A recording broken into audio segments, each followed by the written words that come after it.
Inicialmente, eu agradeço a oportunidade de poder falar alguma coisa sobre o Exército Brasileiro. Quero destacar aqui o Dr. Orvali, Dr. Thompson Flores, Dr. Ricardo, Dr. Cândido, Dr. Márcio, que é o diretor da escola, Dr. Gebran, que a gente já lhe conhece, eu agradeço muito a oportunidade de poder falar alguma coisa. E nós temos muitas coisas em comuns, operadores da justiça e os militares. Nós somos instituições do Estado Nacional Brasileiro. Nós não somos instituições de governo. Os governos passam, os governos mudam, mas o Estado permanece. Tá bem? Isso é a primeira coisa que eu quero deixar bem claro a todos, senhores e senhoras aqui presentes. Então, eu sou um agente do Estado Nacional. Governos, temos governos de um partido, de outro, temos militares que trabalham no governo, hoje temos militar no governo, sempre tivemos. Eu vou dar um exemplo de dois presidentes que foram militares. Juscelino Kubitschek, tenente, médico do Exército. João Goulart, segundo tenente R2 de cavalaria formado aqui pelo CPR de Porto Alegre. Tá ok?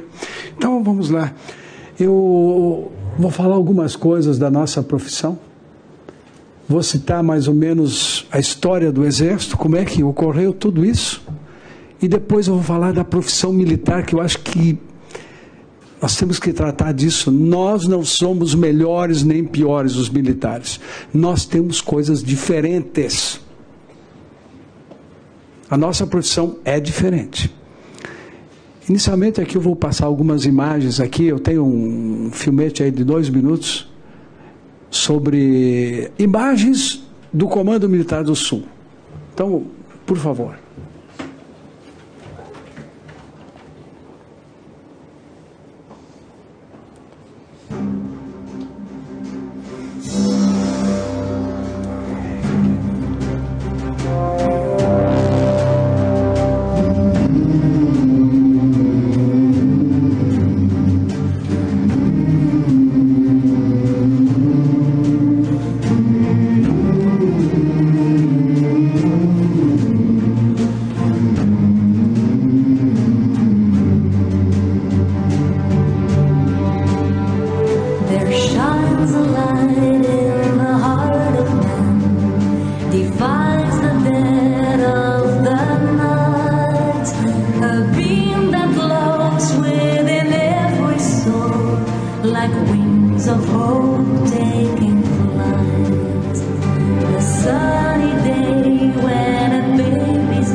Tá bem. São imagens aqui do Comando Militar do Sul, para que os senhores vejam alguma coisa do Exército. Mas eu vou tratar agora, vou passar para vocês a história do Exército Nacional. Quando é que surgiu o Exército? 1648, na Batalha de Guararapes, quando pela primeira vez índios, brancos e negros se uniram para expulsar a Companhia das Índias Ocidentais. Às vezes eu brinco, é a primeira grande multinacional que apareceu. Mas então eles se uniram e expulsaram os invasores. E aí surge o Exército Nacional, de gente nossa, não de gente portuguesa. E nós vamos vendo o Brasil, como é que se desenhou esse mapa do Brasil. Como é que foi desenhado? Quem é que desenhou o mapa do Brasil? O que é o Brasil hoje? A maior parte foi pelas armas. Foi pelo tiro de canhão, pelo planchaço de espada, pela pata de cavalo, que se expandiu toda essa fronteira. Temos algumas fronteiras que foram pela diplomacia, mas a maioria delas foi pela força das armas de um exército nacional. E o Exército tem uma presença marcante em todos os grandes eventos do Brasil. Nós não podemos esquecer disso. Então, quando eu falo da liberdade do povo, começa com o quê? Com a Inconfidência Mineira. Um alferes, um aspirante oficial de cavalaria a Tiradentes. A independência do Brasil, a proclamação da República, a força das armas, força do povo em armas. A luta pela soberania nacional, quando a gente vê que o Exército combate vou chamar os invasores, os piratas, os invasores franceses, ingleses, a luta contra os espanhóis, os realistas. E aqui o nosso estado é onde mais nós tivemos combates. Aqui metade desse Rio Grande era espanhol. Um pedaço do Uruguai era do Império Brasileiro. E aqui se travou pelas armas. E temos aqui vários heróis nacionais que são nascidos no Rio Grande, estão enterrados aqui no Rio Grande, pela força das armas. Eu vou falar um outro ponto, a luta pela igualdade racial, que pouca gente lembra disso. Mas o Exército, quando foi para a Guerra do Paraguai, lá no Paraguai, o Paraguai foi ocupado por vários anos pelas tropas da Tríplice Aliança. Não vamos esquecer que Palácio de López foi moradia de vários militares brasileiros. E aí se decretou a abolição da escravatura no Paraguai. E os militares negros foram todos libertos do Exército Imperial. E antes da abolição da escravatura, o Exército se negou a capturar escravos. O Exército não ia ser capitão do mato para capturar escravos. Isso também foi algo que ocasionou a abolição da escravatura. E os índios? O Marechal Rondon, que foi indicado por Prêmio Nobel da Paz também, e ele que estendeu as linhas telegráficas por esse Brasil, criou a FUNAI e protegeu os índios. Morrer se for preciso, matar nunca. Isso era o lema das tropas do Marechal Rondon. E a luta da paz interna desse país, com todas aquelas revoltas na época do Império, todas aquela série de revoltas, o Brasil quase se fracionando, diferente da América Espanhola, que se fracionou em vários países. A América Portuguesa se manteve num só país, numa só língua, numa só extensão territorial. E aí surge alguém que é o patrono do Exército, o Duque de Caxias. Nós temos um testemunha aqui no Rio Grande, na Revolução Farroupilha, que foram 10 anos de luta, de mortes. 10 anos. E quando terminou todo esse combate, todo esse conflito, nós tivemos aí a paz do Ponche Verde, aqui em Dom Pedrito, e Caxias que escreveu tudo isso. Caxias, com os republicanos, com Davi Canabarro, se assinou o Tratado de Ponche Verde. E o lema foi paz sem vencidos e sem vencedores. E eu vou ler alguns artigos dessa paz do Ponte Verde que se aplica até hoje, que às vezes as pessoas esquecem nesse país o que de tão belo foi feito aqui no Rio Grande. Olhem bem, são 12 artigos, eu vou ler alguns só. Fica nomeado presidente da província aqui de São Pedro do Rio Grande o indivíduo que for indicado pelos republicanos, não pelos imperiais. Pleno e inteiro esquecimento de todos os atos praticados pelos republicanos durante a luta, sem ser, em nenhum caso, permitida a instauração de processos contra eles. Anistia ampla, total e restrita, esquecimento do que ocorreu. Dar-se a pronta liberdade a todos os prisioneiros, que serão esses, às custas do governo imperial, transportados ao seio de suas famílias. Serão revalidados os atos civis das autoridades republicanas. Serão revalidados os atos do vigário apostólico. Está garantida pelo governo imperial a liberdade dos escravos que tenham servido nas fileiras republicanas. Os oficiais republicanos não serão constrangidos a serviço militar algum, e quando espontaneamente queiram servir, serão admitidos nos seus postos no Exército Imperial. O direito de propriedade é garantido em toda a plenitude. Ficam perdoados os desertores. Vejam bem, naquela época, depois de 10 anos de luta, Caxias escreve isso. E é a paz do Ponte Verde. O Exército participa depois da proclamação da República. Tivemos um evento terrível em Canudos, e depois o Exército vai para a Primeira Guerra Mundial. Pouca gente sabe disso, que as Forças Armadas participaram da Primeira Guerra Mundial.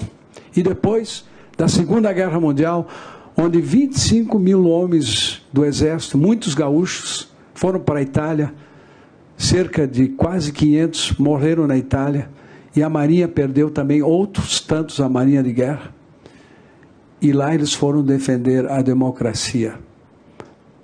Lá eles foram combater o fascismo, o nazismo, realmente foram combater. Jovens daqui, de todos os rincões aqui, do Rio Grande e do Brasil. E depois o Exército participa dessas forças de paz da ONU, começando lá na Grécia, na Albânia, depois vai para a Índia e Paquistão, e depois o Batalhão Suez, que muitos gaúchos participaram, cerca de 6 mil, 10 anos na faixa de Gaza. E depois disso, na República Dominicana, aliás, essa ilha espanhola é um problema. Antes tivemos força de paz na República Dominicana, 4 mil homens comandados pelo Brasil. E depois agora tivemos no outro lado da ilha espanhola, que é o Haiti, também comandados por brasileiros. Foram 37 mil militares brasileiros no Haiti.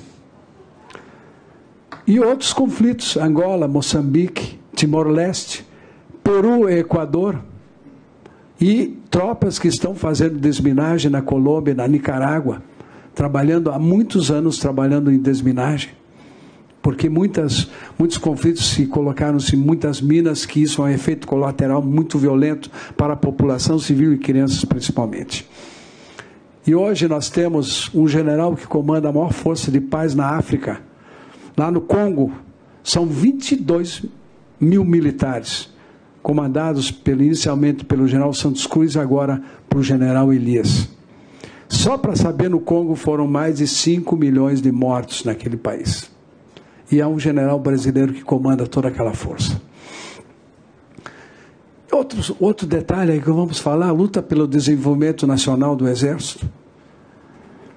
O movimento do petróleo é nosso, começou, estradas, rodovias, ferrovias, portos, aeroportos, já construímos quase 30 mil quilômetros de rodovias. E pasmem, aqui numa entrevista, numa rádio aqui, um ouvinte perguntou se o Exército tinha capacidade para construir uma estrada, porque estamos aqui na duplicação da BR-116. Será que alguém que construiu mais de 30 mil quilômetros tem capacidade. Mais de 3 mil quilômetros de ferrovias nesse país. Todo o tronco sul foi construído pelo Exército. E a última ferrovia foi aqui, a Ferrovia do Trigo, onde está o viaduto mais alto das Américas. São 13 túneis. O viaduto mais alto das Américas foi projetado aqui em Porto Alegre, junto com a Universidade Federal. Capitão Calazans era capitão, hoje é general. Então nós temos expertise, sim, muita expertise com ferrovias, rodovias, e estamos aqui pegando essa obra aí, estamos fazendo o nosso trabalho. Lá no Nordeste, a Operação Pipas, nós distribuímos diariamente água para 2 milhões de pessoas. 2 milhões de pessoas recebem água pelo Exército, diariamente.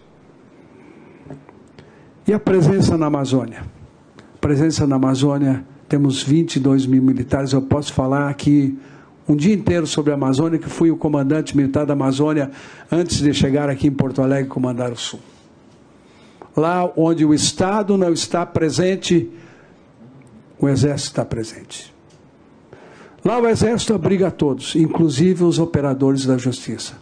Os juízes federais, estaduais, os promotores, procuradores, quando vão para um município daqueles, eles ficam abrigados numa instalação militar, que lá tem segurança, lá tem alguém que os abrigue. Esse é o nosso exército de hoje. É o exército de ontem, é o mesmo de hoje. A mesma missão, os mesmos ideais, a mesma ética, os mesmos compromissos. Isso o pessoal tem que entender. É um exército formado por homens e mulheres que desde o primeiro dia, quando entram num quartel, vão conhecer o regulamento. Nós vivemos todo o tempo por baixo do regulamento da lei. Então, eu costumo falar que o Exército cumpre com a lei e faz cumprir com a lei. E ninguém nesse país está acima da lei. Então, isso é importante que os senhores também entendam que nós somos legalistas. E o Exército, ele é o guardião desse livro aqui, da Constituição Federal. Temos um compromisso. Se os senhores forem lá no meu posto de comando, lá no escritório, né, doutor Thompson, que a gente fala, né, doutor? Lá tem a Constituição Federal. Tá bem? E esse exército? Será que esse exército tem um grau de confiança com a população? Será? Eu vou dizer que eu acho que tem. Porque eu estou com um dado aqui do Datafolha, de 8 de julho, em que 80% dos entrevistados têm confiança no seu exército, nas Forças Armadas. Mas tem confiança por causa das nossas armas? Por causa dos nossos vetores, dos nossos carros de combate? Não. Eles têm confiança por causa das pessoas que integram as Forças Armadas. Disso eu tenho a certeza absoluta.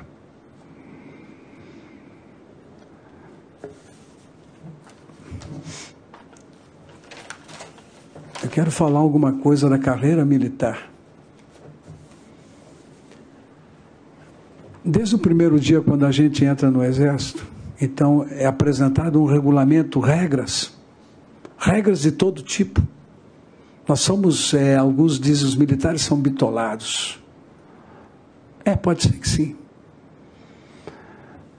Porque nos é impregnado em todos os momentos nas escolas militares, primeiro, honestidade. Numa academia militar não precisa ninguém ficar cuidando de prova de cadete. Ninguém. Uma prova, os alunos vão fazer a prova, ninguém tem que cuidar, porque ninguém vai colar. Porque aí entra a honestidade. Se alguém cola, está roubando, está de alguém. Então começa por aí. Outra coisa que se é impregnado, o espírito comunitário. Nós estamos trabalhando para alguém. O nosso objetivo é trabalhar para a população. Então nós temos que ter espírito comunitário. Às vezes, quando nós vemos aí soldados pintando uma escola, ou indo para um orfanato, para um asilo, é para esse garoto que vem prestar o serviço militar obrigatório, para que ele entenda que, talvez pela primeira vez na vida dele, ele está fazendo alguma coisa para o seu próximo, para a população mais carente, mais necessitada, para as crianças, para os idosos, para as mulheres. Aí vem o respeito, a disciplina, a autoridade. E hoje talvez a gente tenha uma crise disso, porque nós estamos com uma geração mimimi, uma geração açúcar, que qualquer coisa que é contrariada derrete. Derrete porque você está atingindo o direito do outro. Aí ninguém quer cobrar nada de ninguém. Ninguém quer cumprir com a lei, porque a lei é de todos. E não se respeita mais os outros. Não se respeita mais a autoridade. Mas dentro das Forças Armadas se mantém. Por quê? Homens que têm o poder legal de usar uma arma, que o Estado diz que ele tem poder de usar uma arma, tem que ter uma autoridade que comande isso. Porque senão é um bando. Então, tem que ter respeito, tem que ter autoridade, tem que ter alguém que dê uma ordem e que alguém vai cumprir com essa ordem exatamente como ela tem que ser feita. Homens que têm que ter ética. Ah, não, no meio civil eu sou uma coisa, quando eu boto o uniforme eu vou fazer cumprir a lei. Não, o militar tem que ser da mesma forma como civil e como militar. Não é aquela coisa que a gente fala no Rio de Janeiro, deu mole, ele deu mole, eu tenho que levar vantagem. Negativo, o militar tem que ter sua ética, ele tem que ser da mesma forma. Como se dizia, ele deu golpe, se for pego, tudo bem, se não for pego, pode continuar dando golpe. Negativo, o militar tem que ser igual sempre. Legalidade, eu já falei, que somos cumpridores com a lei. Temos que ter dedicação. Agora eu vou falar sobre a carreira militar. Falei alguma coisa do Exército. O que o Exército faz? E vamos lá. O militar ele não tem emprego, não. Eu não tenho emprego, eu tenho uma vocação. Tem que ter vocação. Isso aqui é um sacerdócio.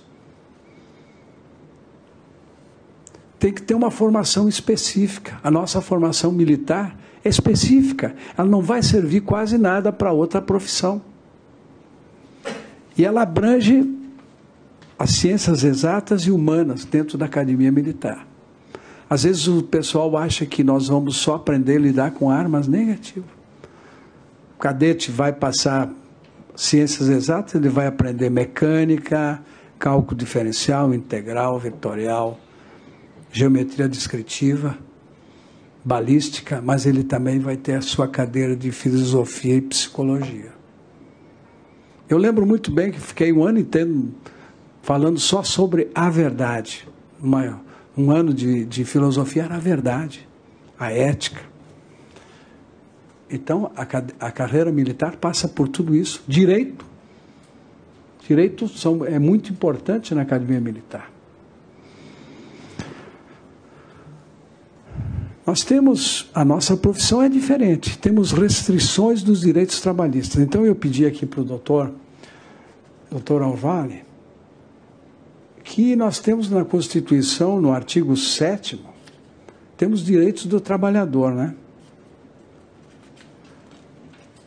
São 38 parágrafos, se não me engano, deixa eu ver aqui.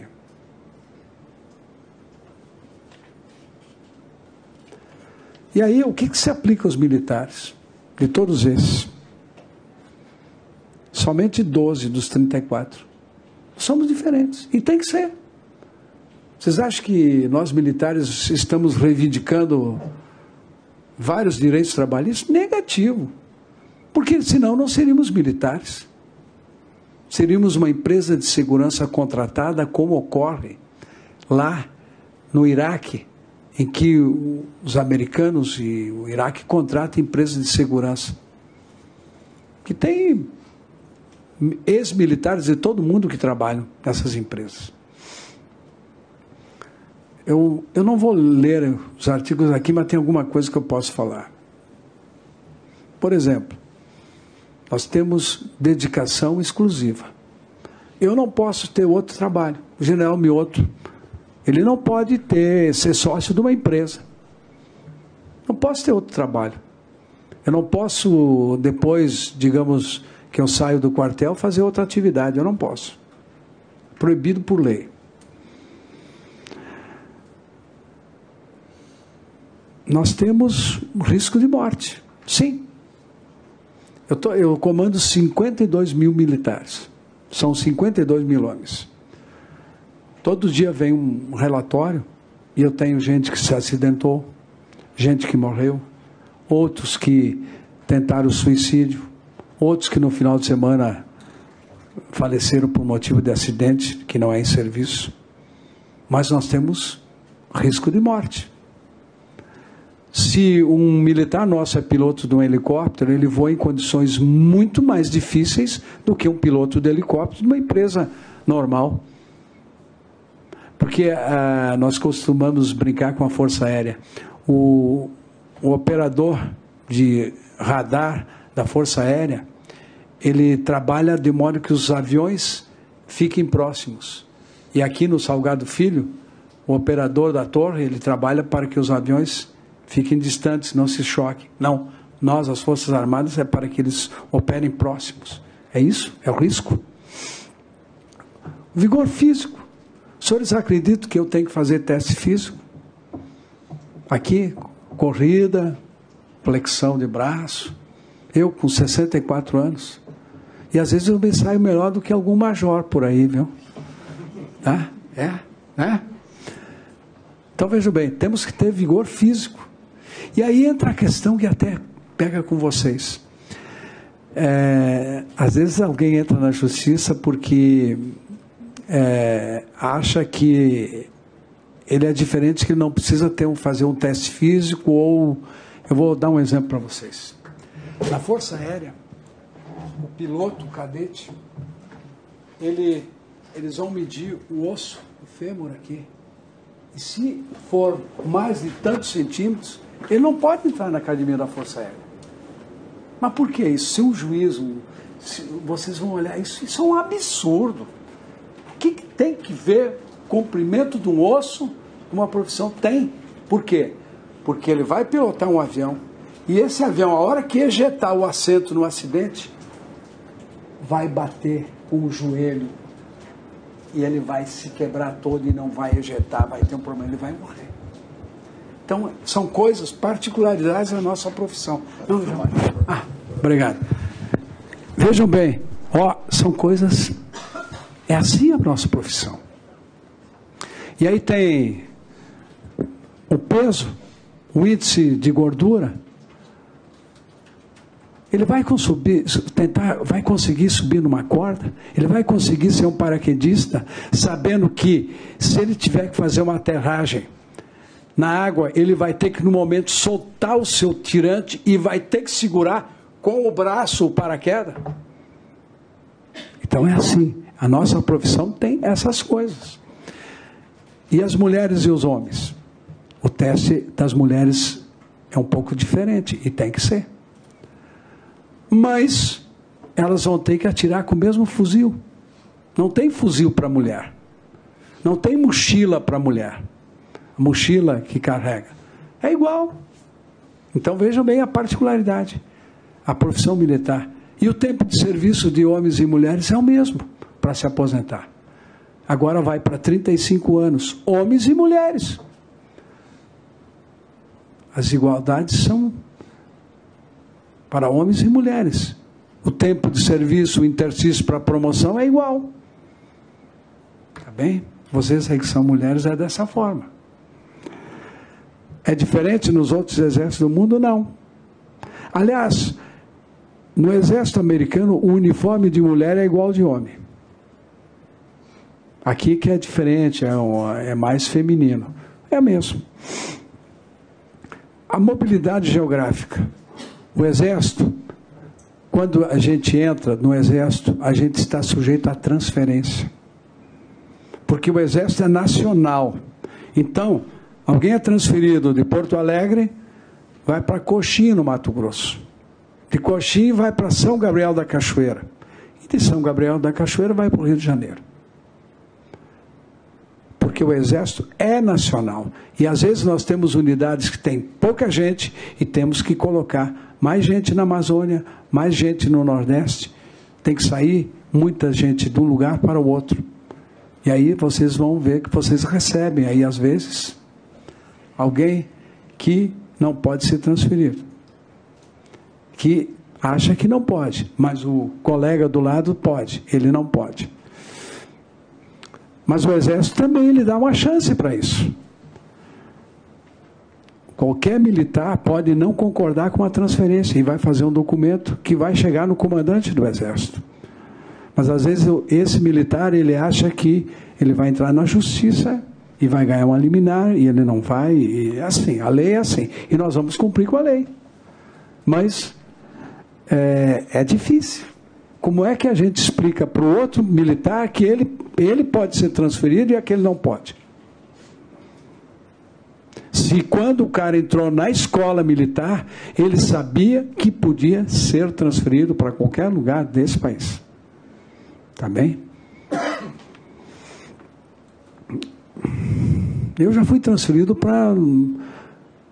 Eu cheguei da Academia Militar, foi para Passo Fundo, uma cidade maravilhosa na época. Minha primeira transferência. E ó, eu sou o primeiro lugar da turma. Sou o primeiro lugar da turma. Fui transferido para Quaraí. Quaraí. E foi muito bom, foi excelente. Fizemos o nosso trabalho, fizemos muitas amizades. A outra, disponibilidade permanente. É o 24/7. Tem horário de expediente? Tem, está marcado lá que no QG do CMS começa às 8 horas. Mas se amanhã nós tivermos que começar às 3 da manhã, nós vamos começar às 3 da manhã. E aí? E o final de semana? Pode ter, pode não ter. Eu estava conversando com o doutor Orvali, que nós não vamos trabalhar na BR-116 o dia de Natal e o dia do Ano Novo. Não vamos trabalhar, está decidido. Vamos dispensar. Por quê? É assim. Porque nós recebemos essa missão dessa obra aí com atraso. Nós recebemos com atraso. Houve uma morosidade na duplicação, na entrega. E nós temos que recuperar o tempo. Então é isso, é o 24/7, qualquer momento. Hoje eu tenho tropa aqui na toda a área de fronteira do Paraná até o Chuí, fazendo repressão ao ilícito transfronteiriço, junto com os órgãos de segurança pública. Estão trabalhando, 24/7. Proibição de atividade política. Militar não pode ter atividade política. Aqui no Rio Grande do Sul nós temos um deputado aí que é um tenente-coronel. O ano passado eu assumi o comando militar do Sul e me falaram assim: o tenente-coronel fulano vai se candidatar a deputado. Eu chamei ele lá no meu PC, eu não conhecia. Eu disse para ele: se você entregar um santinho aqui dentro do QG, eu vou te prender. Você está preso, entendeu? Eu posso te prender e depois você vai responder aí. Posso até te dar um auto de prisão em flagrante aí para ti. Sim, senhor. Se candidatou é deputado. E ele sabe disso. Até hoje eu brinco com ele. Lembra quando eu te falei isso? Então, não tem atividade política. Ah, mas está cheio de militares no governo. O presidente era capitão, o vice-presidente era o general, está cheio de ministro militar. Sempre teve isso. Agora, assim, a gente também manipula os dados. Hoje eu vi, acho que na Folha de São Paulo, que tem um ministério que tem 983 militares. Os senhores sabiam disso? Tem? Tem sim. O GSI. Quem faz a segurança todas as instalações presidenciais dos ex-presidentes, inclusive a presidente Dilma aqui em Porto Alegre.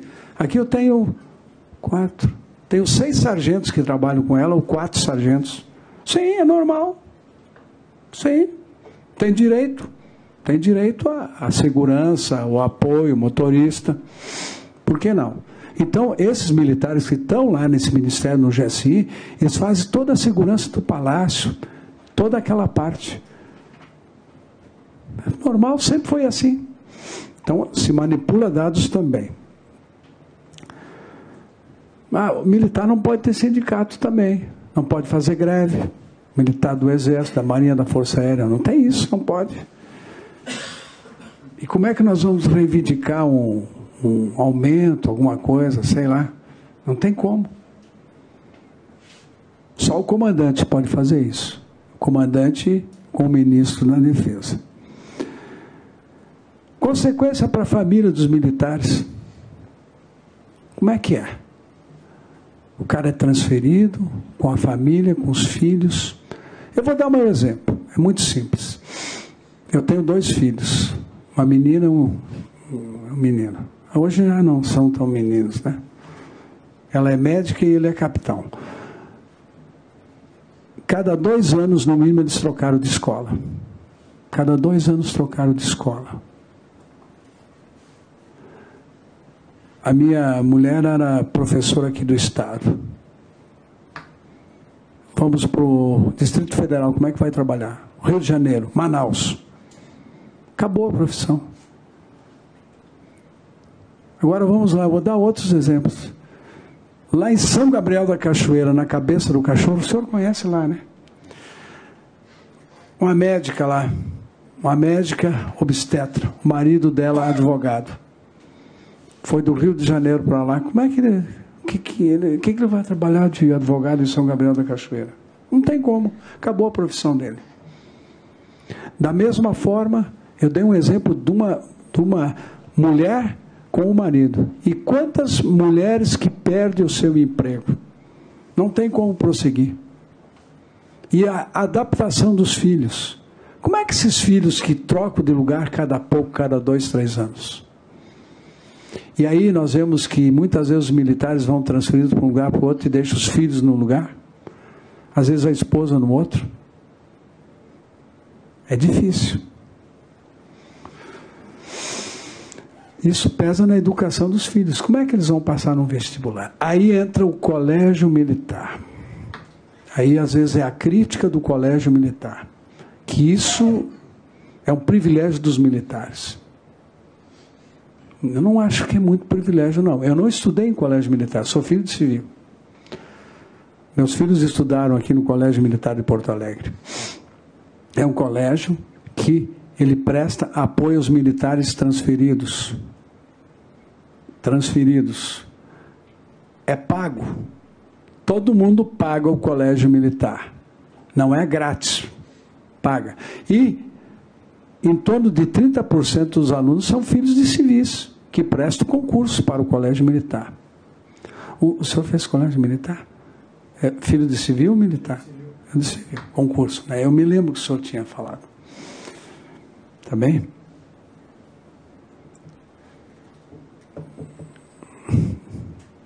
Outra coisa, formação do patrimônio nosso.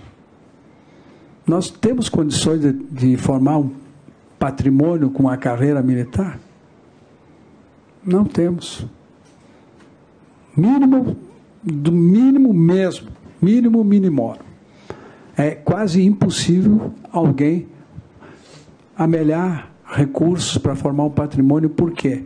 Porque dentro do quartel todo mundo sabe quanto se ganha.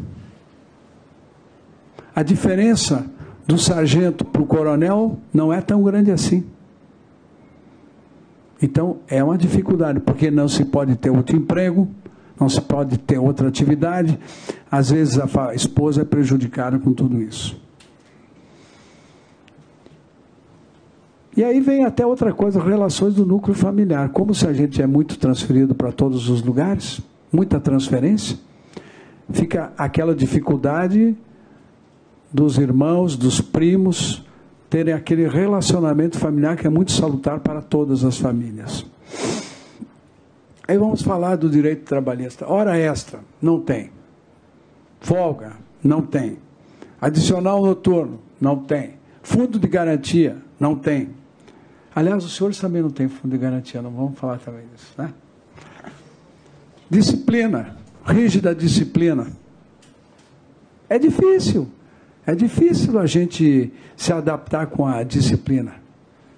Ainda mais os jovens de hoje em dia, que eu falei, a geração mimimi, geração açúcar. Você gritou, desaba.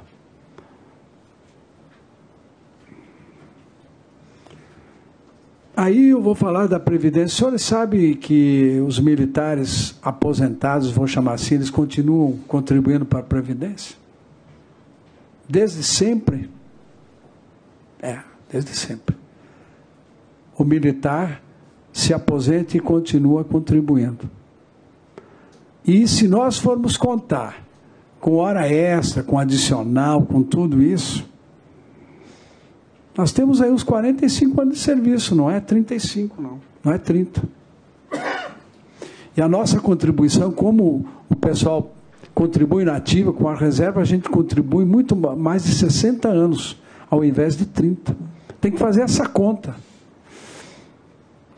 Agora, a nossa Previdência, ela, na época do Império, nós tínhamos uma caixa de previdência dos militares. E daí, em 1960, o governo federal acabou com todos os institutos de previdência que tinha na época e nos colocou dentro da Previdência da União. Então, é por isso que é uma grita dos militares, é isso.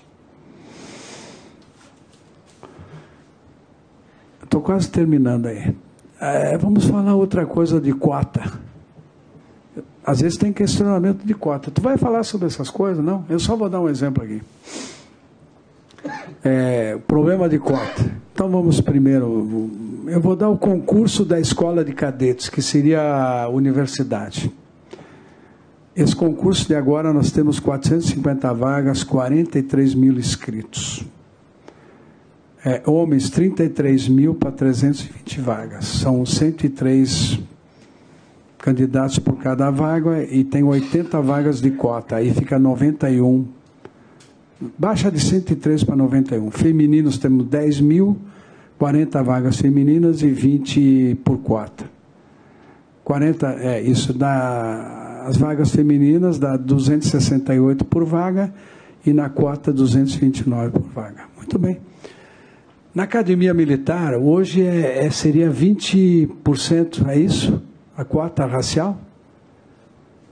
Na Academia Militar hoje, que esse é o primeiro ano que vai entrar a cota nas escolas de cadetes, nós temos 35% dos cadetes são afro-brasileiros. Estamos acima da cota. 15% a mais, tá bem? É isso aí, esse é o dado comprovado. O cara que se declara afro-brasileiro.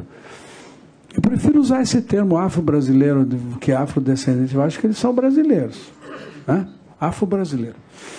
Na escola de sargentos, nós temos aí 107 mil inscritos para 1.000 vagas. É a mesma proporção, mais ou menos. 100 por vaga masculino e 200 feminino. Nas escolas de sargentos, nós temos que se declaram afro-brasileiros 65%. E temos que seguir a cota de 20%. Para quê? Não, para quê não? Eu não vou discutir, não posso. Então, nós estamos seguindo, porque hoje o brasileiro, olha, branquinho que nem eu não vai ter mais. Não vai ter mais que nem eu aqui, branquinho assim. Mioto, casado com família de italiano, minha mulher também, não vai ter mais isso. Agora, nós estamos seguindo com a lei. Então, só para os senhores saberem que é dessa forma aí. Tá ok? Eu quero deixar assim para vocês muito bem claro que o Exército cumpre com a lei. O Exército é legalista. Nós, em operações militares, no Rio de Janeiro, na Amazônia, sempre solicitamos um procurador da Justiça Militar para acompanhar a tropa. Sim. inclusive nos presídios da Amazônia, fizemos 32 presídios de varredura, sempre um procurador ou procuradora, quando era um presídio feminino. Operações no Rio de Janeiro, Complexo da Penha do Alemão de Pacificação, sempre um procurador ou procuradora da Justiça Militar presente para fiscalizar a nossa ação. E eu acho que isso é importante. Por quê? Temos que fazer as coisas transparentes. Nós não temos nada para esconder. Nada. Nada para esconder. Temos que ser transparentes. Tá bem? Eu queria agora passar... Eu tenho mais alguns minutos? À vontade, general. Segura aí. Eu tenho um filmete do que é o Comando Militar do Sul. Para os senhores terem uma ideia do que é esse comando. É um filmete rapidinho aqui. Tá bem? Pode passar.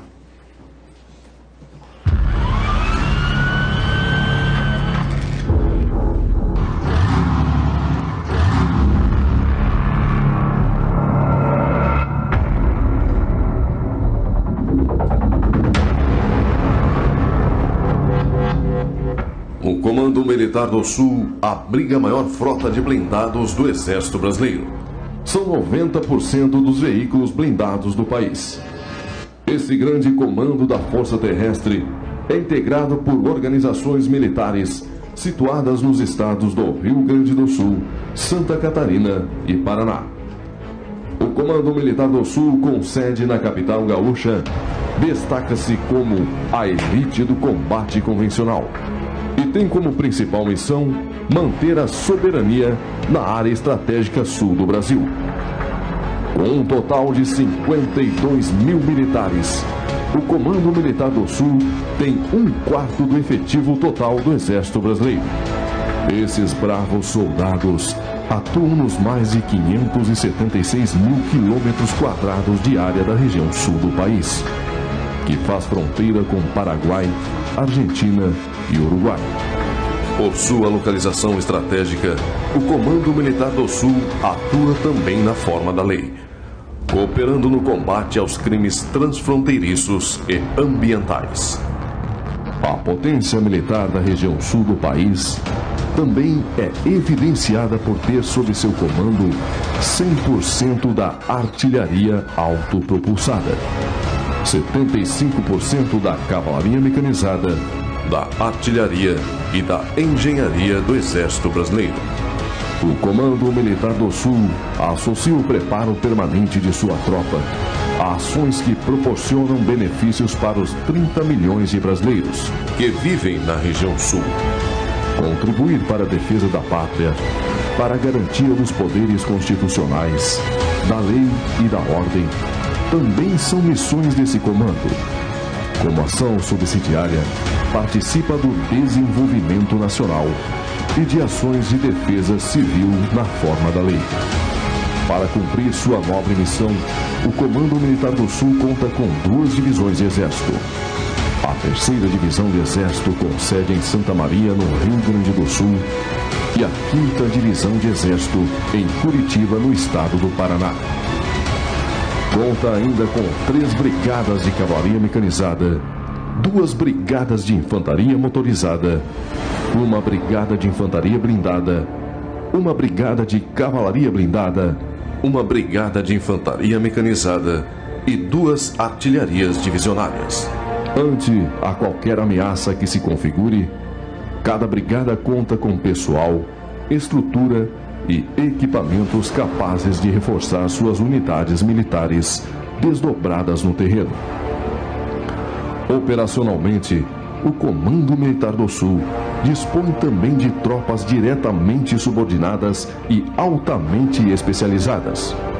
O 3º Batalhão de Polícia do Exército tem por missão assegurar a manutenção da disciplina e da ordem, além de proporcionar segurança a autoridades e instalações militares, enquanto o 3º Regimento de Cavalaria de Guarda atua como tropa especializada em controle de distúrbios a cavalo.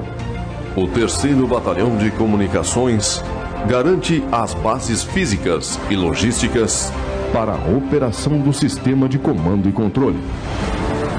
O Centro de Instrução de Blindados em Santa Maria tem por missão especializar militares das Forças Armadas e de nações amigas na operação de meios blindados e mecanizados e no emprego tático de frações de mesma natureza até o nível subunidade. A missão do Centro de Adestramento Sul em Santa Maria é adestrar e capacitar tropas de qualquer natureza, preferencialmente blindadas e mecanizadas, para operações com ênfase na utilização de meios de simulação. Nestas áreas de excelência, estratégias específicas são estudadas, treinadas e aperfeiçoadas, consolidando uma doutrina genuinamente nacional.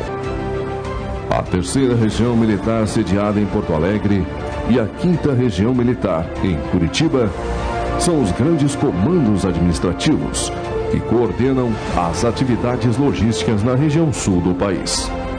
O Comando Militar do Sul abriga ainda em sua área 3 colégios militares, em Curitiba, Santa Maria e Porto Alegre, os quais têm como objetivos principais permitir aos alunos desenvolver atitudes e incorporar valores familiares, sociais e patrióticos que lhes assegurem um futuro de cidadão cônscio de seus deveres, direitos e responsabilidades, qualquer que seja o campo profissional de sua preferência, civil ou militar. O alto nível de preparo dos soldados do Comando Militar do Sul os tornam referência no cumprimento das mais diversas missões. A atuação em operações interagências evidencia sua competência e capacidade de trabalho conjunto em prol do bem comum.